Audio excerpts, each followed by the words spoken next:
నమస్తే, నా పేరు ప్రశాంతి. వైన్ న్యూస్ కు స్వాగతం. అనకాపల్లిలో గల రావు గోపాలరావు కళా కేంద్రం ఆధునిక సొగసులు అందుకుంటున్నాయి. 2000వ సంవత్సరంలో పట్టణంలో పాత బస్టాండ్ వద్ద అప్పటి టీడీపీ ప్రభుత్వం రావు గోపాలరావు పేరిట కళాక్షేత్రాన్ని దీన్ని నిర్మించారు. ఆ తర్వాత వైకాపా 5 ఏళ్ల పాలనలో ఆలన పాలన లేక అభివృద్ధికి నోచుకోలేదు. కూటమి ప్రభుత్వం అధికారంలోకి వచ్చిన తరువాత మాజీ మంత్రి దాడి వీరభద్రరావు అభ్యర్థన మేరకు విఆర్డీఎం నిధులు మంజూరు చేసింది. ఈ నిధులతో చేపట్టిన పనులను టీడీపీ కార్యనిర్వాహక కార్యదర్శి దాడి రత్నాకర్ పరిశీలించారు.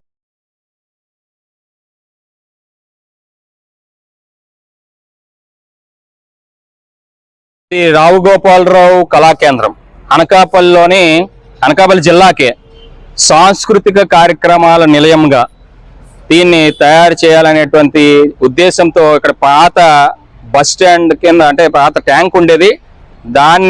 దానిలో పూర్తి స్థాయిలో ఒక ఎన్టీ రామారావు కళా కేంద్రాన్ని సుమారు 1500 సీట్లతో సిమెంట్ బెంచెస్ నిర్మాణంతో అత్యాధునికమైనటువంటి స్టేజ్ అంటే పైన కూడా పూర్తి స్థాయిలో నాటకాలు కానీ నాటికలు కానీ లేకపోతే పెద్ద ఎత్తున సాంస్కృతిక కార్యక్రమాలు కానీ ఏర్పాటు చేసుకునేటువంటి వీలుగా ఒక పెద్ద స్టేజ్ ని విశాఖ జిల్లాలోనే ఇటువంటి స్టేజ్ లేదు, అనకాపల్లి జిల్లాలో కానీ దీన్ని ఇక్కడ అప్పుడు నాన్నగారు ఎమ్మెల్యేగా ఉన్నప్పుడు దీన్ని పూర్తి స్థాయిలో ఆ రోజు 2000వ సంవత్సరంలో దీన్ని నిర్మాణం చేయడం జరిగింది. దాని తర్వాత అనేక సాంస్కృతిక కార్యక్రమాల నిలయంగా అలాగే పెళ్లిళ్ళు వివాహాలు చేసుకునేటువంటి విధంగా దీన్ని పూర్తి స్థాయిలో కూడా గత ప్రభుత్వం 5 సంవత్సరాలు కూడా దీన్ని నిర్వీర్యం చేశారు. దీన్ని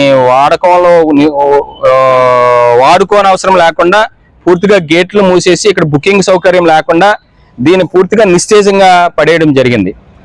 మళ్ళీ మన కూటమి ప్రభుత్వం వచ్చినాక చంద్రబాబు నాయుడు గారు ముఖ్యమంత్రి అయినాక మళ్ళీ నాన్నగారు విఎంఆర్డీఏ అధికారులతో మాట్లాడి ప్రత్యేక ప్రతిపాదనలు తయారు చేసి దీన్ని నిధులు మంజూరు చేయాల్సిందిగా కోరితే విఎంఆర్డీఏ తరఫున మరి అక్కడ కమిషనర్ గారు కానీ అలాగే ఇప్పుడు చైర్మన్ ప్రణవ్ గోపాల్ గారు కానీ వాళ్ళిద్దరు కూడా దీనికి నిధులు మంజూరు చేయడం జరిగింది.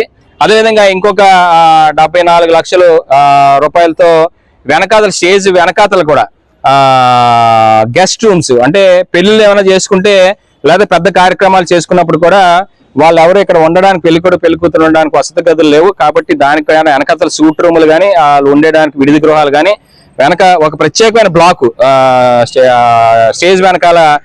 ది న్యూస్ స్పాన్సర్డ్ బై వైరాఫ్ family restaurant, national highway, Petagunta. నోరూరించే వంటకాలు, అసలైన మసాలా దమ్ముతో అదిరిపోయే నాన్ వెజ్ రుచులు మీకోసం. విచ్చేయండి వైరాఫ్ family restaurant, national highway, Petagunta, Tuni మండలం, కాకినాడ జిల్లా.